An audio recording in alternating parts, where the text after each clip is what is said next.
ही सृष्टी आमची आहे, ही रचना आमची आहे आणि अखेर सगळ्यांना येऊन आमच्यातच मिसळायचं आहे. धर्मसेतु पालकं त्वधर्म मार्गनाशकं कर्म पाशमोचकं सुशर्मदायकं विभुं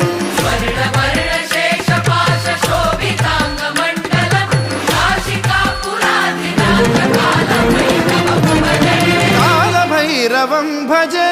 रत्नपादुका प्रभाभिरामपादयुग्मकं नित्यमिद्वितीयमिष्टदैवतं निरञ्जनं मृत्युदर्पनाशनं करालदंष्ट्रमोक्षणम्